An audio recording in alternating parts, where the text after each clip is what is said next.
Welcome, I'm Darren, and I'll be your guide today as I look at the Ted Williams football card set Starbuck. It is the Ted Williams Card Company's Roger Staubach's NFL Football Kickoff 94. That's what it's called. Basically, it's the Ted Williams Card Company, and in 1993, when they kicked off their first set, they made a baseball card set of baseball legends, which makes perfect sense because Ted Williams, the legendary player from the 50s, was the whole point of the sport, or the whole point of the card brand, and so he was a natural host to all these old players. 1994, they made a baseball set, fit right along. They then did a basketball set looking at upcoming rookies for 94 that was not, basically they branded that with classic. They didn't build it around a specific player because it wasn't, for the most part, it wasn't about legendary players. But also in 1994, they did a football set, and in that case, they took the opportunity for Roger Staubach to be essentially the host of these legendary football players, which fit perfectly with the Ted Williams legacy. Here's what's interesting though. It's the Ted Williams Card Company, so it's a Ted Williams set, but it's also a Roger Staubach set, so it's kind of confusing. But understand these are Ted Williams Card Company cards. That's the main thing, but Roger Staubach is how the cards are labeled. Whew, yeah, so there it is. So being a Ted Williams Card Company card, these cards are really high quality. I mean, they have a high gloss, well, not a high gloss, but they have a strong gloss. The cards are very firm, unusually firm from what we're used to in cards. And they have a full portrait of the player ghosted in the background with a cutout stuck on the front of the card. And then down at the bottom from the logo, there's kind of a swoosh, kind of like a sidearm pass that goes along the bottom of the card. But that logo down at the bottom is embossed just the way that the Ted Williams cards in baseball were embossed. Almost every single card in the set has that embossing. Very unusual for 1994. So again, these cards were very, very high end. They were very well made. And the card set was very well laid out. These were legendary football players. And unlike the baseball set where a lot of the big players like Mickey Mantle and Babe Ruth were not included in the main set, here they included the better part of the really high-end legends of the history of the NFL. And these players do span the entire span of the NFL, pretty much the entire span of the NFL. So you have a set that includes Bronco Nagurski and Dick Butkus and Mike Singletary. So this is quite a range that they have covered in this set pretty well. Unlike the baseball set, they really did cover essentially the players that you want to be seeing. And the big advantage that this card set had was the fact that these were legendary football players, but the card quality was unusually good for these legends. In baseball, we'd had a fair number of high quality legends cards made. In football, there wasn't much. Upper Deck did a little, but mostly what we had for legendary players by this time, well, frankly, that was the swell cards, and those were just cheap crap that were pumped out. These cards gave us a really classy look at the league, but also, since we had so little that was done for these legendary players, it gave us the opportunity to really get introduced to a lot of players that we otherwise wouldn't have. And the way that the set was laid out, team by team by team, was built on more of a 1960s, 1970s layout. So that meant that the Colts showed up with Baltimore, and the Raiders showed up with Oakland, and the San Diego Chargers, San Diego was where they had the Chargers listed, so this was not a 1960 alignment, but then again, the Chiefs would have been in a different place. So it's, for the most part, it's pretty common to what you're used to. But the only team that was not laid out in order with everything else was the Dallas Cowboys, which is what kicked the set off, which makes sense because it's the Roger Staubach set, so they naturally started with Roger. So that's the way the main set was laid out. And then they had a checklist card that, unlike the baseball sets, does not have a big logo on the front. It has checklist on the front as well as on the back. So unusual about the football, the way the football set was built.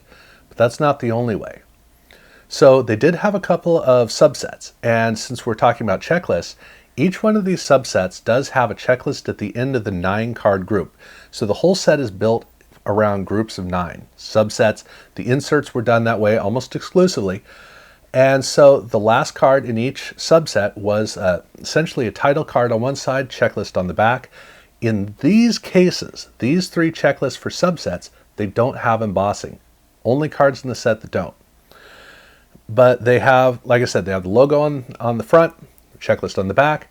The other 9 cards are all done with the design theme, and in the case of the chalkboard legends, well, this is famous coaches. And while it's only 8 coaches, so it's not a true big list of who's who, these are some very impressive coaches. Shockingly, Mike Ditka is not on here. I'm still trying to come to terms with that, but they do have George Halas, and you can see from the George Halas card that they don't just look at these coaches as coaches. So you can see that, okay, John Madden he did play football, but that was in college, I think. And so he was a coach to a coach. But with Chuck Noll and George Halas, they were players first. And so this card set took advantage of showcasing that. And that's unusual. It's rare that you see a card dedicated to a coach that emphasizes emphasizes their playing career. One of the few cases where that where that existed outside of here was in the 1990-91 NBA Hoop set, Series 2, where they had exactly that. Coaches who had been in the NBA, they had player cards for them showing where they had played and where they had predominantly played in their career. So here, this was another example of showing the tie between legendary coaches and their playing careers. The second subset was called Golden Arms, which, shock of shock, this is a bunch of quarterbacks.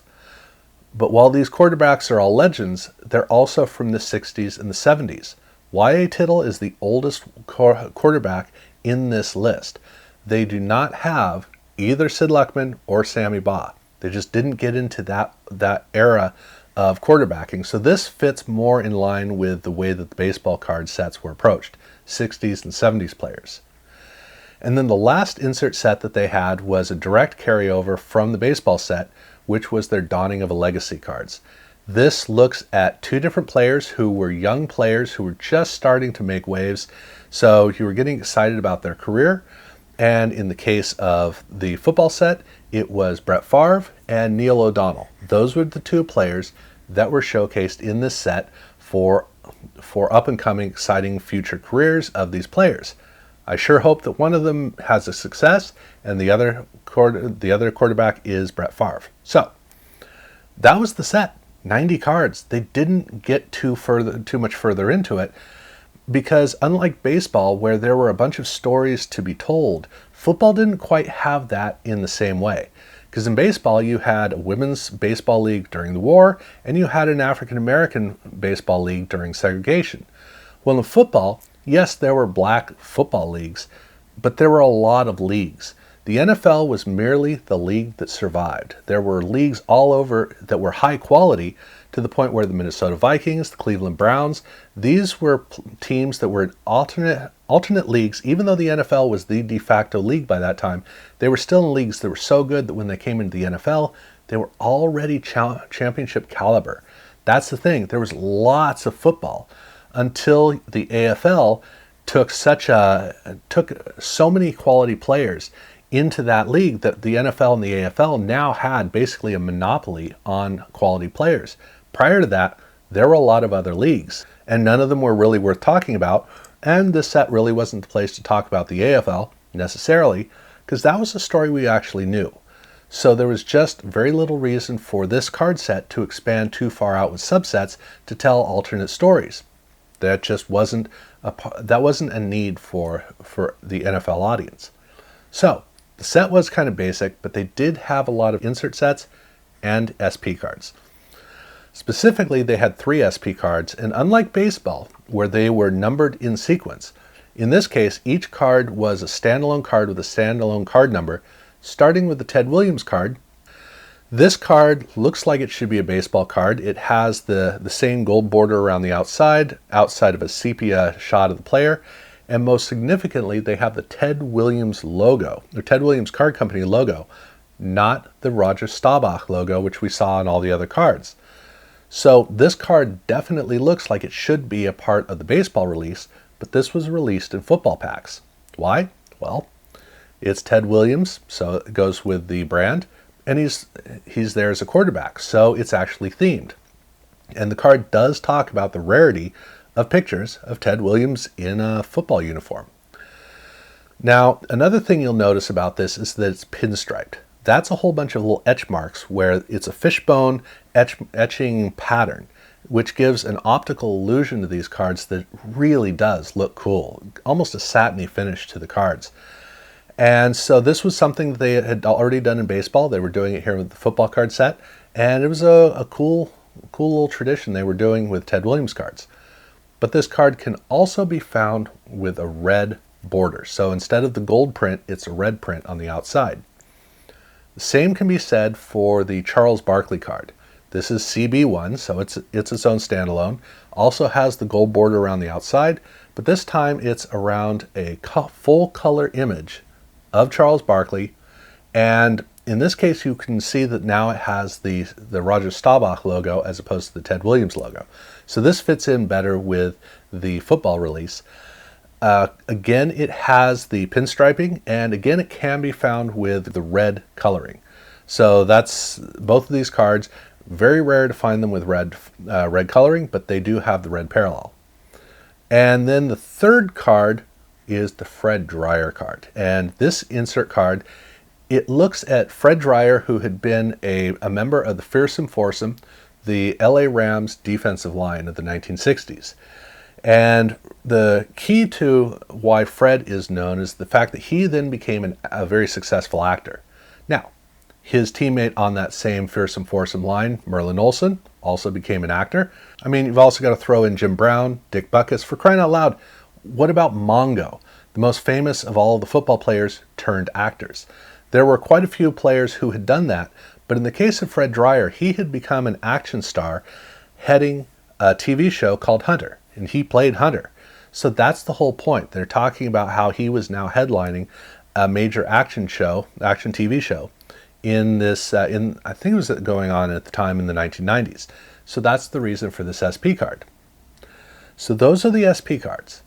Then we move on to the inserts, and the first insert is the Auckland Collection cards. And Auckland Collection refers to the artist of all of these cards. Now this was a tradition they did in every single release where they had a card set of cards where there's a checklist, and then there are 8 different players who there's an artistic presentation, painting that was done of each of the players. And so in this case, obviously it's a bunch of football players, but the particular artist that they contracted was Auckland, whose first name I can't think of right now. And the cards don't have the same etched surface that we saw in the SP cards. In the case of these cards, they have something closer to a canvas, in the spirit of a canvas. So they have that feel to them, almost a waxy feel, which is really kind of cool. But one thing about these cards that is a tradition through all of the releases is they're all serial numbered. This is the one insert set that was serial numbered. Then we have the next insert set, which is etched in stone. Also a tradition from baseball where they had a set that was dedicated to looking at the career of one player, obviously 8 cards and then one checklist. And with these cards, they have a particular design, which is the 1994 etched in stone design with the two boxes at either end, or the 2 hashes on either end, that are in gold print. And in this case, it looks at the career of Johnny Unitas. And you might notice something about the card back, which is that it's got a weird pattern to it. Well, that is one part of a 9-card puzzle. So if you put all the cards into card pages, like I said, everything's in 9s. So if you put them in card pages and you turn them over and look at the back is an image of the logo for etched in stone. So they fit together like a puzzle, but it goes together properly with the card numbers. But they also released these cards with a red parallel to this. And the red parallel, I believe, was from a specific release. I don't know what release it was. I've had a tough time really learning the ins and outs of the different releases of these cards, because I don't think anybody's really recorded them. But all of these cards, except the checklist, can be found with the red parallel. Also, they have a card set that's called Instant Replay. This is another carryover, not a direct, but a very similar carryover to something they'd been doing in baseball called Memories. And so this is a 17 card set. This is the only case where we don't have a 9 card grouping. And that's because the checklist card is card number 17, because the set is built of 16 cards, 4 players each from 4 different teams. And so these are famous individual teams in the history of 4 different franchises. So we have a specific team from the Giants, one from the Green Bay Packers, we have one from the Oakland Raiders, and one from the Pittsburgh Steelers. So 4 different players from each one of those specific teams with each franchise. And as you can see, the cards all have the red parallel as well, so they come in both different versions. Again, they have the etched surface, and the way that these cards were released was in basically it was regional. So each one of the 4 teams showed up in a different regional distribution of these boxes, which meant that if you were trying to collect the set, you had to go to card shows. That's just the way that you had to do it. And yeah, so that was the next insert set.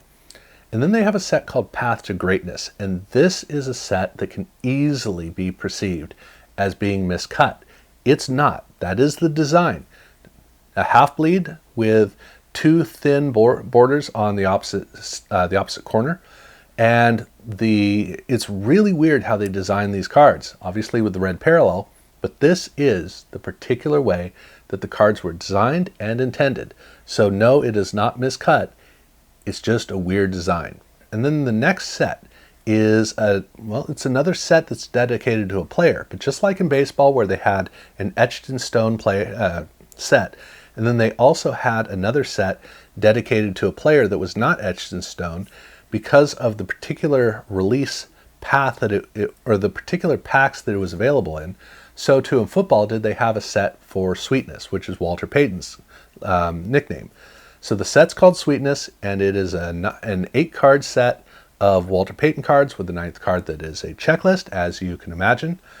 These cards again have the etched surface, but they don't have they don't have a red parallel because they were a specific release. And the cards, they look pretty unusual because it's a full bleed image. It does have the etched surface, but all of these pictures are in color, vibrant color, with really good images, which makes these cards look really cool compared to pretty much everything else. So wonderful set. And then the last insert set is a 1 per pack insert, which is Pogs. And the way that Pogs were usually put into packs was they were punched into essentially a block of cardboard that was the size of a sports card. So that's the way that these are. Every single piece of cardboard has 2 Pogs that are punched in, but you might notice there's a number on it. These Pogs are all individually numbered of a set of 17 Pogs, 34 total Pogs. 18 is the total number in the entire set because they actually had a checklist. So unlike baseball where they did not have numbers and they did not have a checklist, here they had both of those. So this was designed as a set to really pursue and pay attention to. So again, different from baseball, not entirely, but they were doing some different things. And then the last insert in packs of note that we got to talk about is the Roger Staubach trade cards. And so if you got a trade card, you could send it in and get one of 5,000 card sets, 9 card sets of Roger Staubach. And in the case of these cards, every single card, full bleed, this has just a normal glossy surface. So it does not have any etching or canvas, anything like that. But it also has silver foil on it, which is very distinct for this whole release. But it's really the checklist card that's of significance because the checklist card, logo on the front, checklist on the back, big Roger Staubach NFL football logo right on the front that is embossed. But the big thing is the serial numbering. Every one of these 5,000 sets is individually serial numbered, but not the player cards. It's only the checklist that has the serial number, so it works as a header and it works as a checklist at the same time. And that's the last concrete part of this story. But there's one very big element that I've got to mention, and I'm not going to get into it. I'm not going to be showing you images because I don't have the images. I haven't really learned the ins and outs of this. I gave up trying to understand. That's autographs. So there are two players that actually did autographs for this set. One was Roger Staubach, and he autographed one of his insert cards, but the other was O.J. Simpson. And this was right around the time that his career or his legacy took a major 90-degree turn. So there is a promo card that he autographed that is stamped. In packs, they had his regular card and one of the insert cards that were autographed, and those were individually numbered out of 500. That's my understanding of those. But then he also has some cards that are autographed and they have a date written on them. And that's because he autographed some of these cards in jail. In fact, it became kind of a big deal. I mean, look, he's got time, so he can do it. He has a contract he's got to finish, so I'm not sure exactly how the rules around jail normally work, but it became a big selling point that some of these cards, probably not any in packs, but some of these cards had been signed while in jail. Specifically, there was a 3-card set of the etched in stone design, so the slashes on either side, for him, not a set, a single card, but that card came with a bronze version, a silver version, and a gold version, depending on the color of the notches on either side. And they were all autographed. The bronze cards were all individually serial numbered out of 1,500, silver out of 1,000, and the gold out of 500. These cards were available by magazine sales. So basically they would take out full magazine pages advertising that these cards were autographed by O.J. Simpson in jail, and you could buy them. So you could buy the set of all three, or you could buy an individual one. That was a big part of this whole story. But like I said, it's confusing because you have the etched in stone cards, you have the cards with the serial numbers, or you have the cards with the numbered out of 500s that were handwritten that were normal cards for the set. You had the cards with the date written on them, and you had the promo card. A lot of different cards, and I don't know if that's all of them or exactly how it all works. So if there's any information, please let me know, because we're all trying to put all this stuff together, and that's just the nature of it. But at any rate, that is the story of the 1994 Ted Williams Card Company's Roger Staubach's NFL Football Kickoff 94. Got it. Okay, so that's the story of it. Now, I've already done the other 3 Ted Williams Card Company sets, so you can check those videos out if you haven't had a chance. If you haven't subscribed, please do so. And thank you very much for watching.